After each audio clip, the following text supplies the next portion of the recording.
The band. Do you see the light? The band. Do you see the light? What light? Have you seen the light? Yes! Yes! DJ!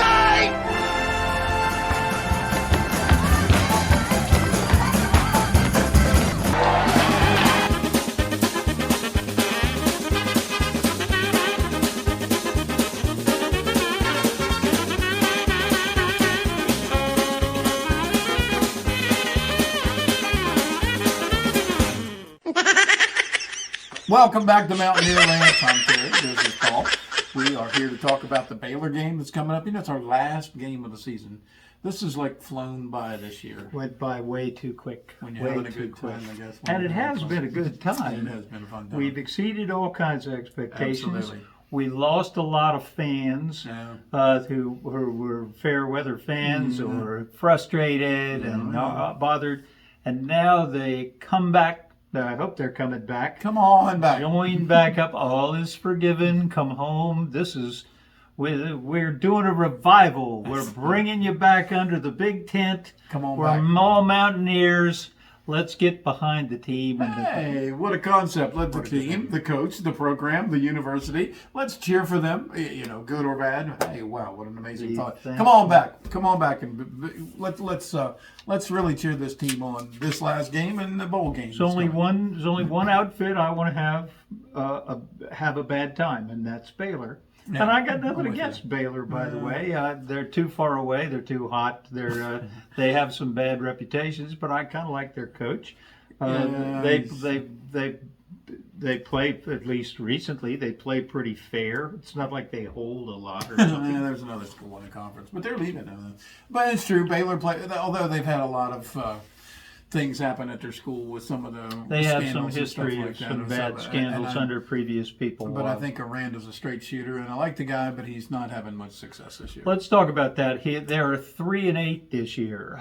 They beat a 6-5 Texas State team to open the season. They lost to 6-5, the Sun Belt team, but they lost 42-31. So they put up some points. That's where Jake Spavital used to coach. But anyway, go ahead. Yeah. They put up some points. Then they lost to Utah 20-13. So if Utah's ended, they were 12 at the time. Utah was ranked 12th. Utah's been overrated all year, in my opinion, but moving on. I'll take it a step further. I think the whole Pac-12 has been overrated each year. Yeah. They've ratcheted each other up. They rank a couple of members of the Big 12, beat each other, and then pat themselves on the back because they've beaten UCLA or Utah or whatever. They got two teams that are pretty good, Washington and Oregon. I don't, but the rest of them I don't. But even they have been ratcheted. Anyway, Yeah. Utah was ranked number 12 in the country. So when Baylor lost to them 20-13 of a Pac-12 team, Utah is 7-4 now. They're not a bad team, but that's certainly nothing to strut about. Then they won against LIU. Long Island University. We played them a year or so ago. 30-7. They're in the Northeast Conference, and they're not very good this year. They're 4-7. Then they lost to Texas, 38-6. Texas, of course, was number 3 in the country at the time, and they're 10-1. That's a good team. There's no shame in that. Yeah. They beat Central Florida. And that was a weird football game. That game was 35-10 with Central Florida ahead at Central Florida going into the fourth quarter. Baylor scored 26 points in the fourth quarter, got a couple of turnovers, and won that game, which was very surprising at the time that they won. That's that Baylor quarterback Shapen.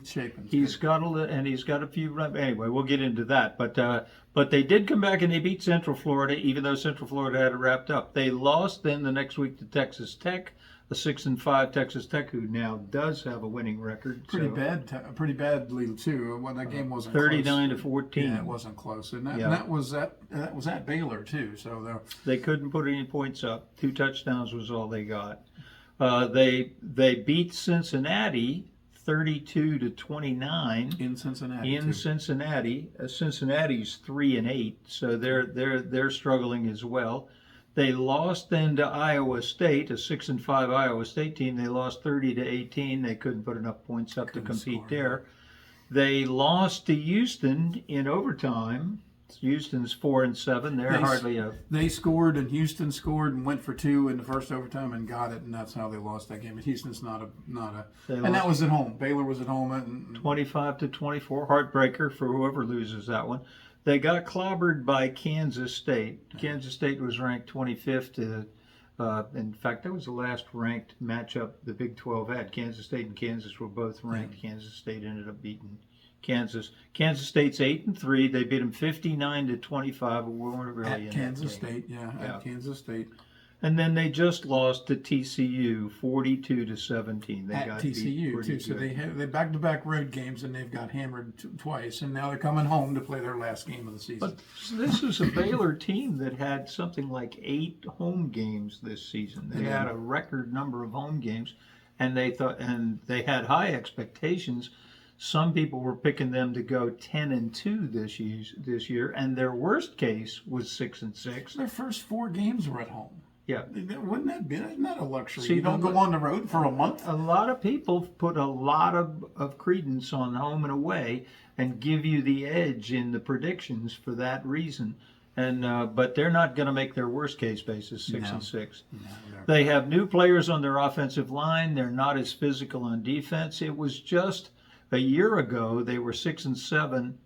And they went to the Armed Forces Bowl. They lost to Air Force. Air Force, I remember watching that game. And it was only 2021 that they won the Big 12 championship. They had an NCAA Best 10 win improvement over the prior season. And that was Aranda's first year, and he came in and worked wonders in that first season. They were ranked in the top 25 for 10 of the 16 weeks that year. They lost their final 4 games, but 3 of them were against the ranked teams, and the 4th was against Air Force in the bowl. So it hasn't gotten good since then. Right. They've fallen on hard times this year. They're not, and their problems are defense. But we'll get into more of that later. Well, Aranda picked Blake Shapen instead of Jerry Bohannon. Jerry Bohannon was the quarterback who led them to the Big 12 title in 2021. Aranda picked Shapen and kept him. And Shapen was picked by the coaches, honorable mention, all Big 12. He's not a slouch. He's a pretty good player. He's got to be watched. I know they have a couple of running backs named Richardson and Reese that they thought were going to be a 1-2 punch. I think one of them has done well. The other one kind of faded. Yeah, Richardson. Pendergrass is the other one they have has scored. He's got like 5 touchdowns too. But, on that note, there's a lot of people that say last year the only reason we beat Baylor is because Shapen got hurt. Because they were moving the ball up and down the field on us. Shapen got hurt. We got the fumble, picked it up, and ran it back for a touchdown. And we won a pretty high-scoring game against them last year in Morgantown. But Shapen's a good ball player. Richardson looks like their number 1 runner right now. I thought Reese would be. Reese has been there, it seems like 6, 7, 8 years. And he was their main running back, but it looks like Richardson's becoming. But they have problems because they lost 4 starters from last year's offensive line. Right, exactly. And I don't think they're going to rush on you all that well. They haven't put a lot of points up. I think if you're going to get hurt, Shapen is going to hurt you by passing the ball. And they've got a couple of receivers that are not bad. They need to be watched. They got a kid named Baldwin, number 80, who's got 38 catches, 4 touchdowns. And then they got a tight end. In fact, they got a couple of tight ends, but the main one that catches the passes is Dabney, and he's number 89. Well, Baldwin's a tight end too, is he not? No, Baldwin's wide receiver. Baldwin's wide receiver. I know they use Ketron Jackson as an outside threat, but I don't know if he's lived up to expectations either. He's third on the team, 25 catches. He has not scored a touchdown. But he's, they throw the ball pretty well, and they actually run it pretty good too. What do we got here real quickly? Rushing stats, they average 114 a game, which is not terrible. But that's pretty bad. But they don't. West Virginia's had more than 140 yards a game for like 8 games. 140. We rolled up 400 in the last game against Cincinnati. But I agree, 114 again. You're not going to get it done, and you're not going to get rushing stats if you've got a weak offensive line, and I think that's where. What an amazing thing! They you ran all. Didn't know that. They won the Big 12 championship. That was the year that they said they had one of their best offensive lines they thought they ever had, and what an amazing thing! They went on and won the thing. They haven't had a very good line play this year. Shapen's been running for his life. In fact, he got hurt in the last game. He took a headshot in their TCU game. We don't even know if he's going to play this game. That's the rumor that, and they could be just sneaking us, but but their coach says that Shapen is questionable for the game this week.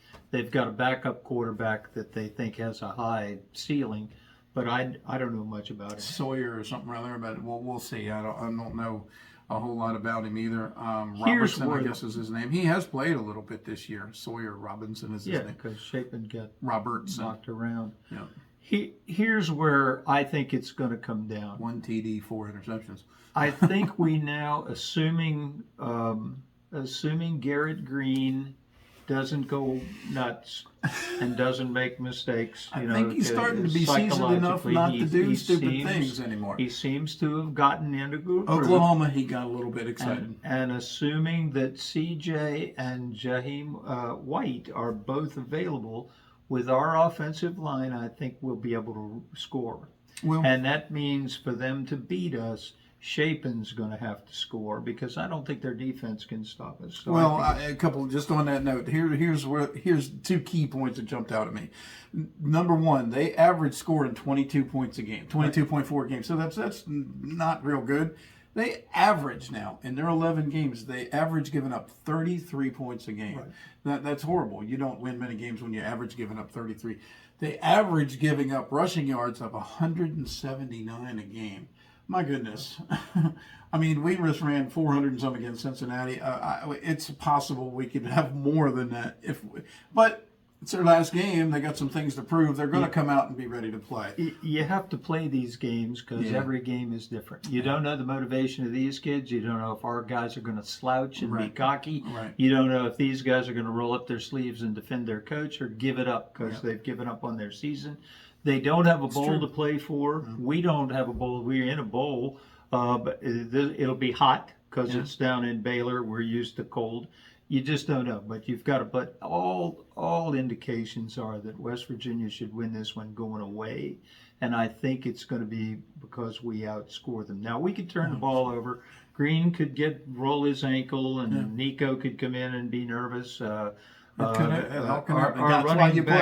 running backs always get hurt and limp off and come back in. But I think where our edge is on the defensive side of the ball. They've got problems. They've got transfers in. I do like some of their linebackers, but and they're proud of the Dunson and Carter as their cornerbacks.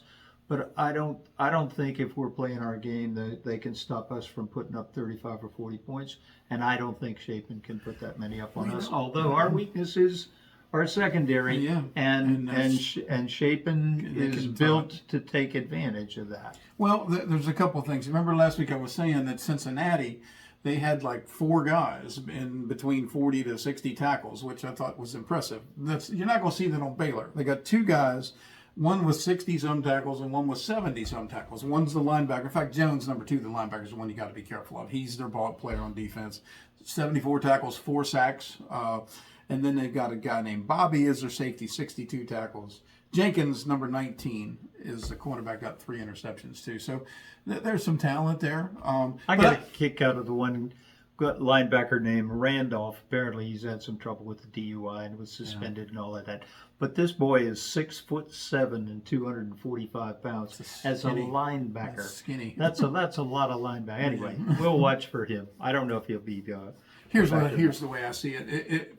We'd have to give it up. I think it's just like Cincinnati. We would have to turn it over. Now, the key will be early in the game because if we get this team down, then all of a sudden they're playing their last game, and I don't think there's a lot of heart there. I think we pound them. It could get away from them really easy. But if you let that team hang around and play, then all of a sudden they might think, well, we can knock this team off. We can salvage a rough season with a nice win. And remember, a couple years ago, we went down to TCU. They only had to beat us. We weren't that good that year to go to a bowl, and we ended up taking that game and beating them. And Aranda is running scared. You can tell in his interviews he's uncomfortable. They're howling for him because the guy. But there's another lesson here's this coach came in and was playing for the Big 12 championship, and just 2 years later, they want to can him, and they're not cutting him any slack. What have you done for me lately, right? Isn't that the world we live in? That's the other thing. I'll remind everybody of that. A year ago, the Schnoz up in Pitt was playing for the ACC championship in preseason, and now they're after his behind. Just a year ago, TCU was playing in the national title games, and now they're struggling and getting along, and they're chasing after him. I think his name is Narduzzi. Narduzzi, Schnoz. Schnoz. Schnoz. That's pretty much it. Yeah, and he made his bad comments about West Virginia along with that leftover Signetti he's got up there, and they're not worth a darn this year. And then the kid who went to BYU and then was scared to come play, they wouldn't let him play. Remember that he left, ran out, said crap about West Virginia, came to BYU, said, "All right, come on into Morgantown." He didn't play. They put Ratcliffe in there, Ratcliffe, whatever his name is. Well, they couldn't keep a quarterback. They got beat by Cincinnati early in the season. That's Pitt. It's Pitt. Oh, I'm talking about but anyway. Yeah, but the coach that's riding high is gone in just a year or two, based on the fickle fans. But let me say to our fickle fans, to those who only love the Mountaineers if they're winning 9 games and they're mad about. Oh, we're gonna be ranked. We haven't been ranked. We've never been ranked. All is forgiven. Come on home. This is Thanksgiving. We're forgiving.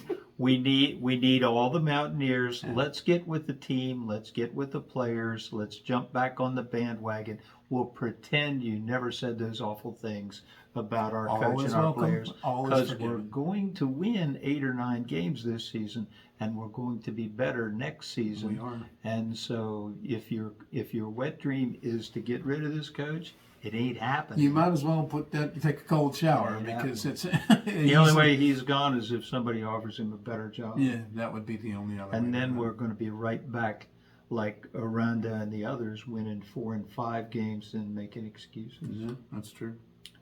But speaking of which, I was going to say, just to mention that, if everything goes the way we want it, this video will come out on Thanksgiving. And I hope you all have a great Thanksgiving. Happy Thanksgiving. Spend the time.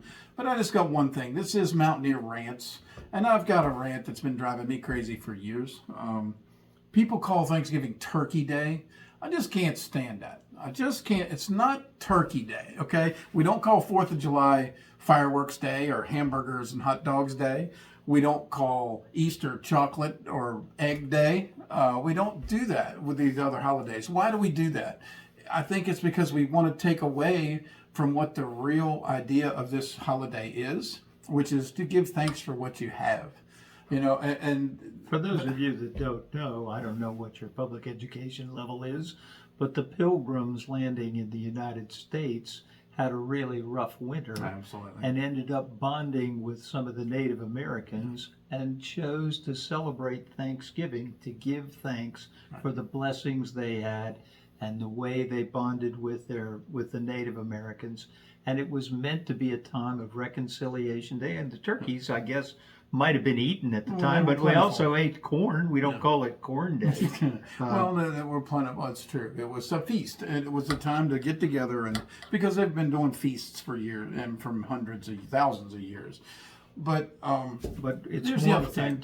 morphed it into football day and argue politics and pass out, and that's okay. But it's about giving thanks. Give thanks, and then my question would be this. If you give thanks, if you really look at this day and give thanks, who or what do you give thanks to? Do you give thanks to your lucky stars? What do you give thanks to? It's the question. I'd like to see some comments. I'd like to see what you had to say about that, because I know who I give thanks to. I give thanks to God, because everything He has, everything I have is because of Him. That's all. That's basically it. Maybe you have a different idea, and I'd like to hear what you had to say. So, I'm thankful that we're going to win 8 games this season. I'm thankful. It's been a good season. I agree. So have a good Thanksgiving. And we'll give you a wrap-up after the Baylor game. Come on back, Mountaineers. We need all the fans we can get. Thanks for watching. Invite all of the fans to watch too and be Mountaineers again. We love you. Don't forget to like and subscribe.